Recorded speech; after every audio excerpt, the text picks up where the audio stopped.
Hello all you magnificent people, Turbo the Magnificent here, and today we're back with Pyre. I don't remember what we did in the last episode, probably things. So I don't remember who we decided to fight last time, but... Oh, here, we gotta talk to Bertrude. Do we have anything new, by the way? Like, just around the wagon? We haven't got anything new in a while. I guess not. I mean, there's stuff going on in the common room, but let's talk to Bertrude. You are unaccustomed to seeing Bertrude smiling, and yet, there she is, doing just that. You soon see why. You have observed before how her manner seems to soften to the degree it can whenever Wolfert is around. If only I could have seen their faces then. What was your secret, dare I ask, dear Bertrude? It appears that they are reminiscing about old times in the Commonwealth, as Wolfert seems to do a lot. Flame-resistant inks, Sandalwood. 'Twas the inks themselves that kept those volumes from being burnt to ash. Flame-resistant inks, of course. The good officers who came to visit, they were so intent on burning all the evidence, they did not stop to think the evidence was fireproof. Alas, that they later found a way to burn thy stamping press regardless. Thy written words, they moved us many times, and many others whom we knew there in the southern bogs. No matter, dear Bertrude. What's done is done. At least we made it difficult for them. Is that not so? While introducing some of our fellow citizens to new ideas. Perhaps. My words would not have reached near half as many were it not for you. Not to mention how I managed to elude them for another decade or so. I am ever thankful for your sacrifice. Thy thanks shall not be necessary, Sandalwood. Well, you shall have to take them from me anyhow. Thank you, Bertrude, for helping to fulfill a modest author's dreams. What good's a stamping press without good inks? No good at all. They exchange a laugh at this, but then... Even still, and through this new ordeal, thou hast no love for us. Is that not so? Bertrude. Nay, we understand full well. Thou needst not further explain thyself. There are different kinds of love, Bertrude. On that account, thou hast nothing to teach us, Sandalwood. They remain silent for a time. Our hearts, they cannot be controlled, Bertrude. Blasted things they are. They act well on their own. He puts away his pipe. I am blessed to have you in my life, back in the Commonwealth and here as well. I mean that, although I know that is not enough. At first, Bertrude does not seem to acknowledge this in any way, but then... Nay, Sandalwood, it is enough. It is enough. She departs without awaiting a response, brushing past you as she goes. Wolfert soon turns away as well, politely bidding you a good evening. The two old friends have evidently managed their way past certain tensions in their long-standing relationship. They rather seem to draw a certain strength from one another. Huh. Well, that's good. Considering we're going to be spending a lot more time down here. Let's continue. Onward to... I don't remember where we're going. Heckin'... Oh, to the Glade of Lewd to fight... I don't remember. Alright, so we got Needlefield or Cinderroot? Cinderroot, a hush clearing south of the Glade of Lewd. Falconrod may be passing through here with a special offer. Or Needlefield, a small clearing east of the Glade of Lewd. Bertrude suspects you may find something of value along this route. I don't think I have much in the way of money for... frick it. I like Rond a bit more than Bertrude, so let's go here. Yeah, and let's trade. Here, in the gnarled roots of Cinderroot, you encounter a familiar face, hawking his wares as always. He sidles right up to you. Hey guys, funny running into you out here. You guys alright? But anyways, I gotta say, I got just the thing for you. Mint condition. And although I haven't seen it exactly, I am really, really sure it's something good, okay? So, you want this thing or what? He's offering a small sealed talisman. No telling what it is for certain, though you sense its power. Such an artifact would likely cost much more once on display. You have 70 soul. Falconrod's best offer for the item is 100 soul. Dang. And it's gonna cost even more than that later. God dang. I physically can't buy it. I'm sorry. You decline Falcon Ron's offer, but he just shrugs and grins, as is his custom. That's okay, you guys, because somebody's gonna buy it anyways. So let's go find it, Dad. He goes on his way, whistling some sort of grating tune. You return to the wagon and consider which of your vocations to pursue. Oh, okay. So we don't get nothing out of the deal. That's nice. I think I'm gonna mentor. As usual. Yeah, Faye's really close to leveling up. We'll mentor Faye. Me? Oh, of course. Please tell me something I don't know, for there's lots of it. You and Faye go over what you know of the celestial landmarks you have been to, and how their properties impact the Nightwings and the Rights. You can tell she knows many of them well by now. Yeah, boy. I feel so overwhelmed, I think, because the scribes, I think they speak to me and lift me up whenever I begin to think that I'm going to fall. Alright, what you got? We'll go with quick flight. These landmarks underneath the stars, I sometimes wonder, are they fallen from the stars themselves? Who knows, Faye? Let's continue. On to the Glade of Lu. Oh yeah, that's right, we're fighting the Pyrehearts. Here in the dense foliage of Black Basin, you encounter a messenger imp come to deliver news and rumors from the other side. The news this time pertains to Hedwyn, whom you liberated at the fall of Solian. Oh, thank God, I've been waiting for this. You learn Hedwyn returned safely to the Commonwealth, where he was clothed and welcome, his past transgressions all forgiven. He was to be groomed for a leadership position of his choice, whether on the Council or the Blood Border, each equally as lucrative and secretive as well. However, he refused, and before the stunned council members could do anything about it, he left them. He since made contact with Fulfred's agents, and is working together with them. Thus, the ranks of the revolution grow stronger. Per the messenger imp custom, the last part of the message was transcribed from Hedwyn, word for word, and says, Keep going. I'll see you all here. You thank the messenger imp for relaying this information. Soon your companions are all abuzz about it. Wonder if he'll ever find the one he fell for. Yeah, that's how it's done, Hedwyn. Right behind you, chap. Tizo is happy to hear Hedwyn is well back in the Commonwealth. Well done, Edwin, my boy. I knew you could do it. I always thought Hedwyn was looking for someone, out there back home. Do you think he found her? May that boy's spirit infect the lot of ye as would a plague. The news of Hedwyn's liberation fills you and your fellow exiles with newfound resolve. Your companions gained hope for the next right. Wish Hedwyn luck.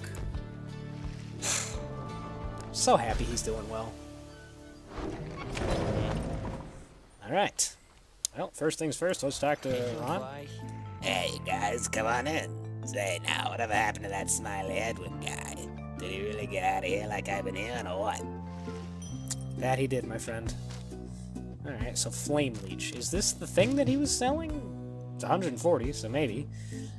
After dousing the adversary's Pyre, Bear's Pyre recovers up to 50% of the damage dealt. That's pretty dope.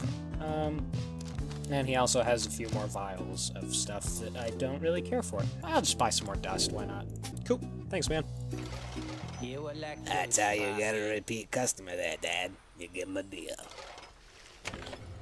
Alright, well, let's commence. Though the now familiar surroundings of the Glade of Lu made preparations faster than before, the stars are already aflame by the time you and the others are gathered. The right against the Pyrehearts is commencing soon. Please be ready, sir. Indeed. I've confronted the Pyrehearts many times. I believe I know their tricks by now. You wish them all good fortune in turn. Little else is said, and together you watch the celestial harmony in calm and silence, and await the Pyrehearts. God, I love this theme. Alright, what's the new guy want? Oh, it's Shaq's Six Soldier. I can't, I'm never gonna be able to pronounce his name.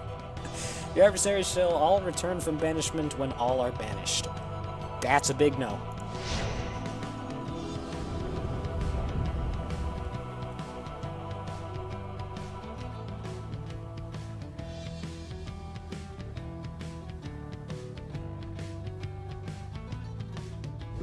Look forth, You exiles of the Nightwings, you are returned once more unto the glade of Liu. The triumvirate you stand against shall be the Pyrehearts. Snuff out their pyre's flame and show your worth. Now prepare yourselves.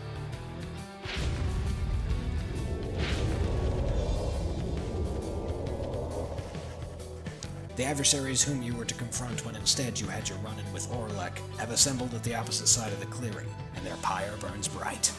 Sir Deluge emerges from the ranks of the Pyrehearts and calls out to the rest of you.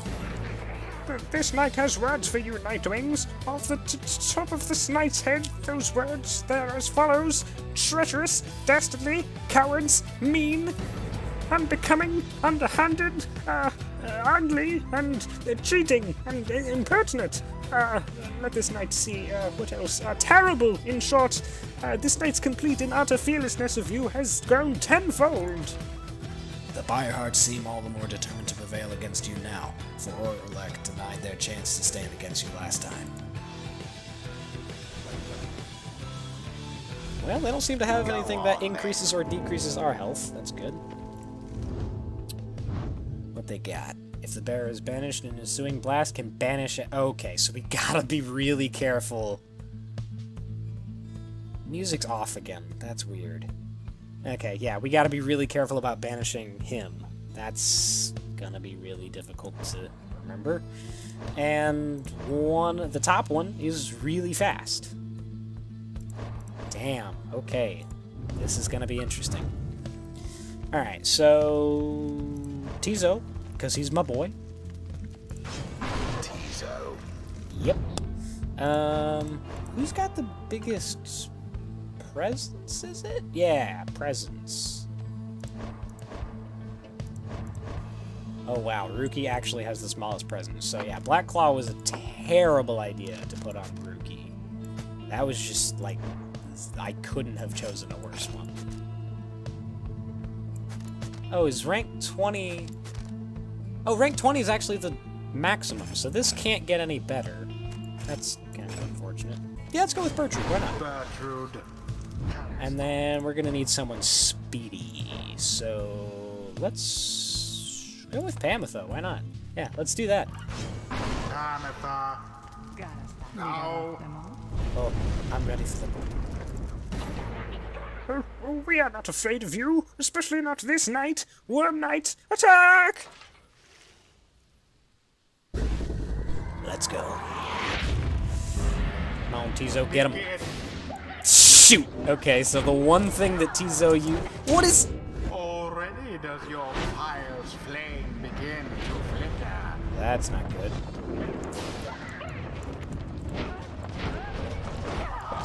Oh, Lord. A stroke of luck. Oh, that's what that is. Okay, I understand now. Nope, he can't do anything. With grace. Have Tijo plunge into their pyre for 25 gold. I can do that. Do you believe you can prevail in the... Ah, damn. The orb! Go, go, go. Damn it. Just blow them all up. Oh, what the heck? Alright, Tizo. Ah, that's the vengeful blow again. Pamitha's gone, I forgot. Damn it. Alright, Tizo, come on. Damn it. Got him. Very nice. Alright. Might not actually be able to get in there with Tizo. The Nightwings now are closer to achieving victory.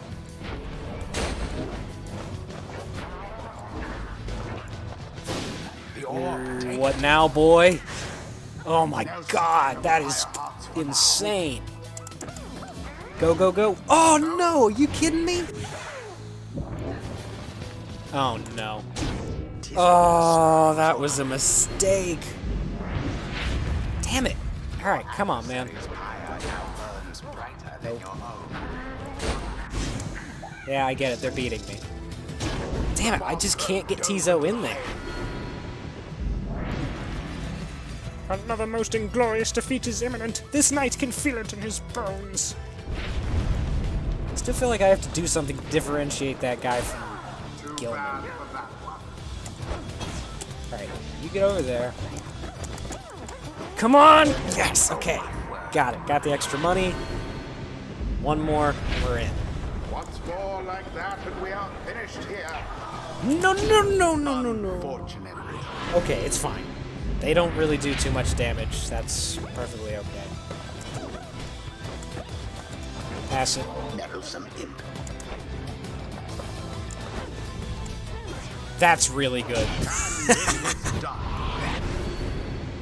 The Nightwings prevail yet again.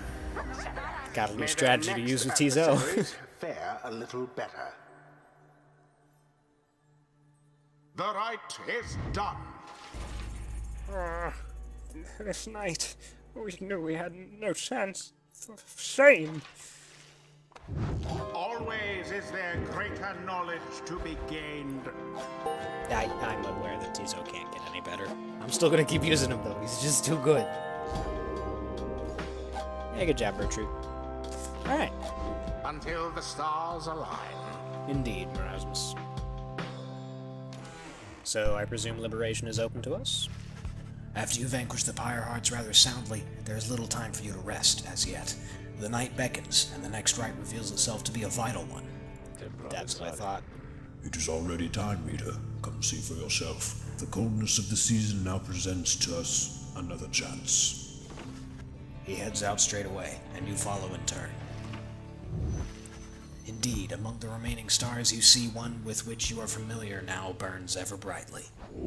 The path to freedom is laid bare before you. Pursue it. Then screw it. Let's go ahead and do it right now. We're only 20 minutes into this episode, so yeah. Let's go for it. Let's get another freedom in here. Oh, we're fighting the chastity. Yes. God, I love these guys too much. Already are the Nightwings summoned back to Mount Elodiel. Picture the rites as a wheel broken free from a black wagon. It is turning uncontrollably, and soon shall reach a sudden stop. We should have several chances left for someone to go free, either us or else our adversaries, but not both. What is at stake each time is further complicated now, I must admit, knowing we have so few opportunities remaining. Those whom we send back into the Commonwealth, should our plan somehow fail, they may look back upon their exile with fondness. So, returning to the Commonwealth is not inherently a mercy, I don't think. Moreover, there are also those among us whom we can count on to prevail in the rites. We need them in the Nightwings just as much as we need them in the Commonwealth. We cannot simply grow our numbers here, given the circumstances. And so, who stays, who goes, these choices affect us all. No pressure there, my boy. Now, I don't know about you, but I shall go and take my leave for now. Let's set forth again at daybreak. Let's go. God, he really is right. Like, I don't know if I want to get rid of Ruki. Or, I'm not getting rid of him. Set Ruki free. I don't know. Emperor's Fall or Emperor's Ascent. Bertrude, Pamitha. Let's go Bertrude. Bertrude's pretty good. You make landing upon Mount Elodiel, where Wolfred pulls you aside while the others complete the post-flight inspection. He puffs at his pipe before speaking up. Reader, as you know, I now wear the raiments once again. This means that I myself may soon be worthy to regain my freedom in the eyes of the 8 scribes. Know, however, that it is not my wish to go just yet.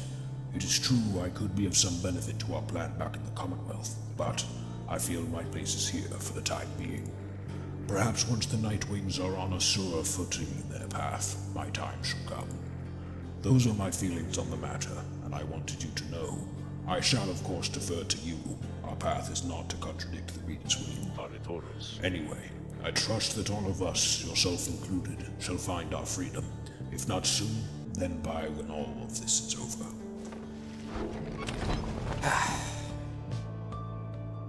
Let's seek the scribe's favor. Having completed the post-flight inspection, you and Bertrude visit the monument of Trieste Tithys, here in Emperor's Ascent. Ye ancient gods who flit among the stars, grant thy boon on sandalwood, if one is to be granted, for she shall put it to good use. He seems to still believe in ye, to some extent at least. Thus shall we do the same for now, and honor thy traditions. Soon she has finished paying her respects. You return to the wagon in silence, feeling as though Trieste Tithys has shown you favor. You shall soon ascend the mountain, though there is time now to pursue your vocations. Yeah, Bertrude gained +1 quickness. Cool. Alright, oh, and we can talk as well, to Bertrude. You notice Bertrude studying the Beyonder crystal. She sets it down as you approach. The mouthy wraith rebuketh our attempt to summon her. She insisteth we are too young to understand. She must be referring to Sandra. It seems that Bertrude may be able to invoke her. Stubborn, that one, possessing of an ancient understanding, olden ways and olden times. Many centuries of history, knowledge of the 8 scribes themselves held captive there, within that green-tinged stone, within that wraith's own memories. Would that we could extract them in some way. Perhaps thou couldst induce the wraith's obedience, Reader One. For we, she heedeth not. She claimeth obligations only to we. Although... She stops and thinks, very carefully. The Beyonder crystal is not to be tampered with. Your fellow exiles note that its use is at your sole discretion. She backs away from you, still thinking to herself. Ignorest thee our inquiries about this, Reading One? Our reasoning has taken us elsewhere. A refusal to cooperate is like to be an ancient warning of some sort. It is possible that others of the southern bogs know something of her, but we shall not be tampering further with such sorceries ourselves. That the wraith refuseth to cooperate suggested her predicament is suitably deserved. She heads out in a huff, but just as the air grows still and quiet, you sense something from the Beyonder crystal. Mouthy wraith, she says. Can you believe it, Rita? Ah, to be so young and foolish again. Sandra the Unseeing laughs to herself. Your proximity to the Beyonder crystal must have been sufficient to invoke her, in this case. That crone of yours is far too curious, I think, but it appears that even she has learned her lesson in this case. Thank the stars, I'm beholden to no more than one among the new Nightwings at a time. And thank the stars that happens to be you rather than her. And if that crone attempts to lay her fingers on my Beyonder crystal again, I shall have to torment her dreams till she's my age. Do feel free to mention that if it comes up. Now, farewell. You know where to find me, lovely reader. She vanishes. It seems that Sandra proved resistant to Bertrude's tampering. If so much history is trapped within the Beyonder crystal, there it shall remain for the foreseeable future. Alright.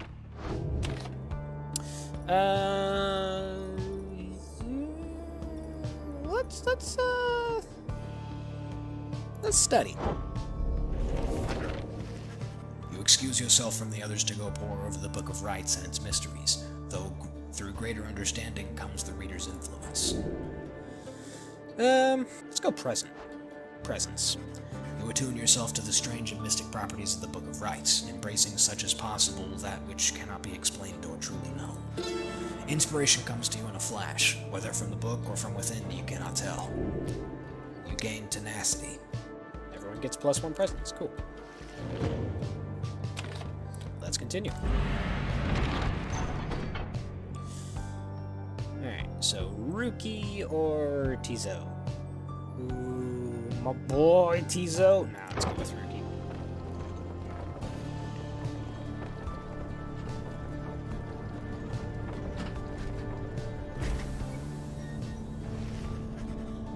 En route to the mountaintop, you pass by a monument of loose Glorian, and Rookie happens to take notice.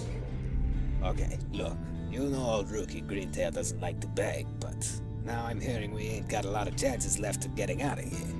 Well then, you gotta let me out of here, come on. Who deserves it any more than me, huh? Mom's out there waiting for old Rookie to come home. Soon, he is finished paying his respects. As you prepare to continue your ascent, you sense that Luz Glorian has shown him favor. Ruki gained +2 presence for the next rite. That's great and all, but he already has such little presence that it's not really gonna matter.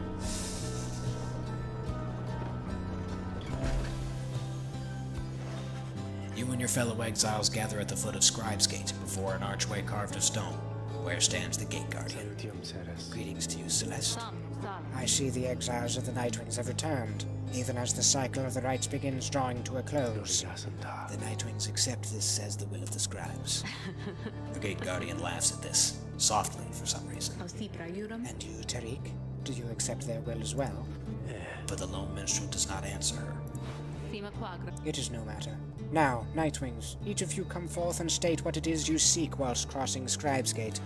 One by one, the Nightwings declare themselves. You all pass through as before. When Volfred takes his turn, Celeste stops him. I see you wear the raiments once again. Explain. The cycle of the rites is ending. While I do not know exactly why, I have my fears. One of my contemporaries, he who fell from the summit long ago, he lives and seeks his liberty again. He stands against us now and believes his triumvirate to be the true Nightwings. I remember well the contemporary whom you mean. Then the Nightwings stand divided. Yes, and so I wear the raiment once again, in case that it may help to right this wrong. For I am Volfred Sandalwood, and I seek liberty for each of us, so that one day we all might stand shoulder to shoulder on the other side, and bring our freedom to the people there. She considers Volfred's words for a moment. I see, then. Move along. The Guardian of Scribe's Gate regards you all, and then she beckons you on. The 8 scribes bid the Nightwings welcome. Go forth with glory. Celeste. What is it, Tariq? The will of the scribes. Long have we both followed it. I think you would agree. In equal measure has it drawn us close as separated us. But if their aim now is to keep us apart for another age or longer, then no, I do not accept their will. You blaspheme, Tariq, and at the gate, no less. But the lone minstrel simply puts his hat back on. Then may the scribes themselves admonish me. Until tomorrow night, Celeste.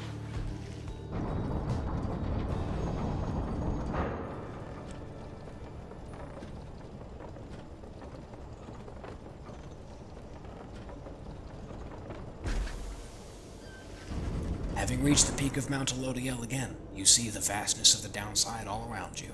It leaves you deep in thought regarding which of your companions ought to go free this night, as Hedwyn did the last time. But first, let's talk to Volfred. Volfred looks up as you approach and smiles. I never thought that I would say such things, my boy, but it is good to wear the raiments and the rites once more. The march of time does have a way of healing certain hurts. Besides, the Nightwings of today, we are a very different beast than the triumvirate, which took me in almost a decade ago. Ours was a triumvirate of exactly 3, well, 4 with Tizo, who proved to be an exception, though historically the Nightwings never took on more exiles than needed. I have mentioned my predecessor Brighton, and my former companions Arissa and Orlek. Perhaps naively, I had hoped my time with them would not be relevant directly to what we now attempt. But, seeing as our stories are now intertwined, do let me know if there is more you wish to learn of them. Volfred invites you to inquire about the former Nightwings.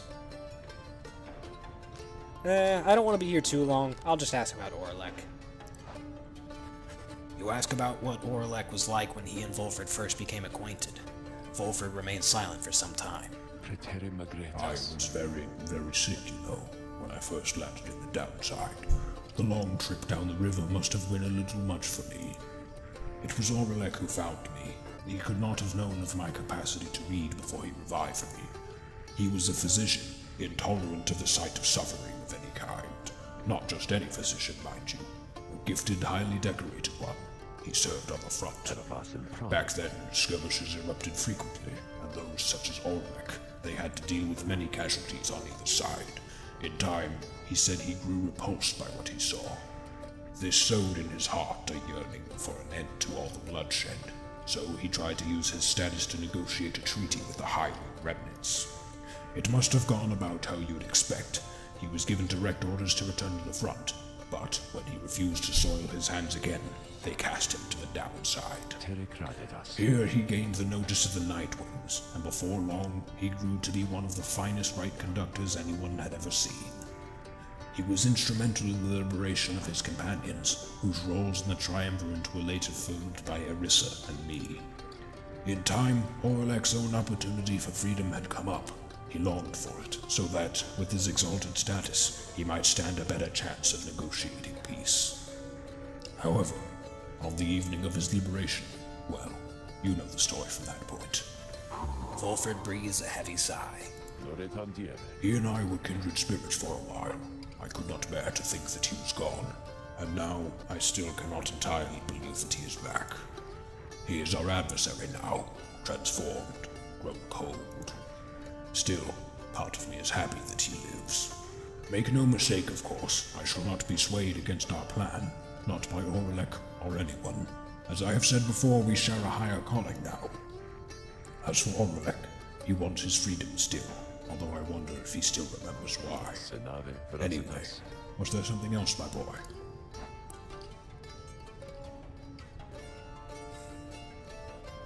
You know what, I'm not really going to get another chance to learn about Brighton and Erissa, so I'm going to go ahead and read these by myself, and I'll just take them out, maybe? I don't know. This episode's going to run pretty long if I read through all of them. So, frick it. Why not? I'll do them. You inquire about Brighton, whom you understand was liberated prior to when Volfred first joined the Nightwings. I never met Brighton in person, but I know him rather well by now. Though for that matter, my boy, so do you. He studies your reaction for a moment, then... Brighton was born wealthy, but not special otherwise. You would have no reason to have heard of him. He was exiled for negligent misconduct. I do not know exactly why, and do not care for spreading rumors. I first heard of him through Erissa and Orlek, who found in me a suitable replacement following his liberation. They spoke little of him. Orlek gave the impression they did not see eye to eye, but he assured me I soon would hear from him myself. Indeed, as I became accustomed to the book which you know well by now, I soon began to hear the voice. Volfred looks at you, as if to see if you yet take his meaning. You see, my boy, after Brighton's liberation, he assumed a new identity within the Commonwealth, and a new responsibility to the Triumvirate which liberated him. Oh dang, Brighton's the voice? That voice you hear from time to time, whensoever the stars align, it's his. He is no longer Brighton. He is now none other than the Archjustice Andromels the Ninth himself. Liberated exiles retain certain burdens to their old triumvirates. They have much to thank them for, not just their freedom, but their exalted status in the Commonwealth. The theocratic rulers of the Commonwealth, they do not wear masks and raiment simply for the sake of ceremony. They are not who they appear to be. Their public pasts are nothing but a fabrication. Like Brighton, they once were exiles too. Brighton, that voice, he has no love for either one of us by now. He knows full well what we attempt to do, yet he is bound by traditions of the rites. He shall always stand on ceremony and complain, but I think he knows deep down that he is powerless. How ironic that one of such high status in the Commonwealth should be so frightened of some long-forgotten exile such as we. Anyway, that's Brighton for you. He must have seen in you the potential to be one of his staunch supporters for a time. If that's a path you wanted to pursue, I should apologize. Now then, whom else should we talk about? Okay, I'm actually very glad I read that, because that's super good information to know. You ask about Erissa, whom you understand betrayed Orlek at the moment of his liberation, but then perished in the Shimmer Pool. I'm afraid you know the brunt of it, my boy.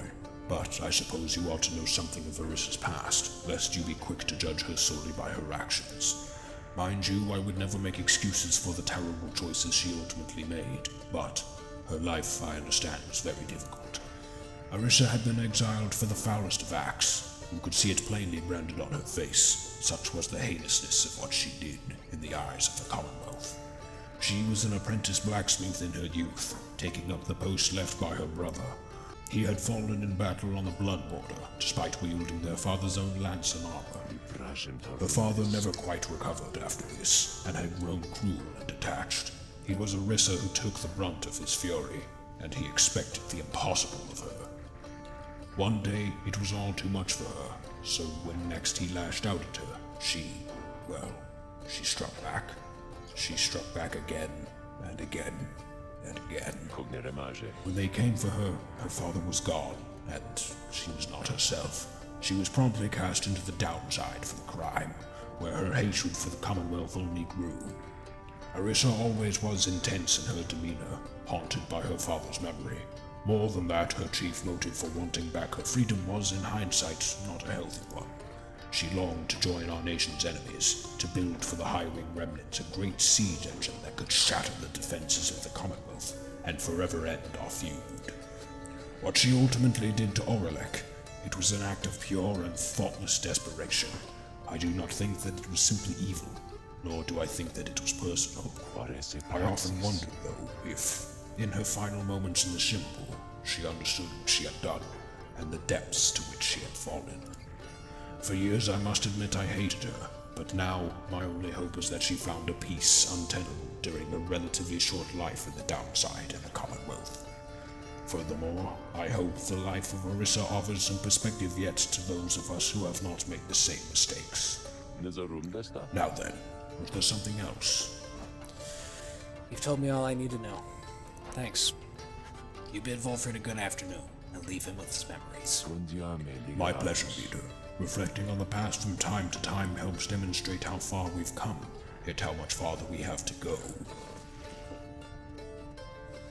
Well, with that said, I think I'm actually just gonna go ahead and end this episode here, as that's about the 40-minute mark, and I typically don't like to go any longer than 40 minutes, and Liberation rights typically take a bit longer than regular rights. So, I'm going to end this one here, and we'll do the Liberation rite in the next one.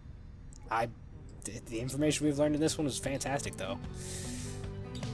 Oh, well, Rookie's next. Anyway, that is going to do it for this episode of Pyre. Thank you all so much for watching. Hope y'all have a magnificent day. Turbo the Magnificent out.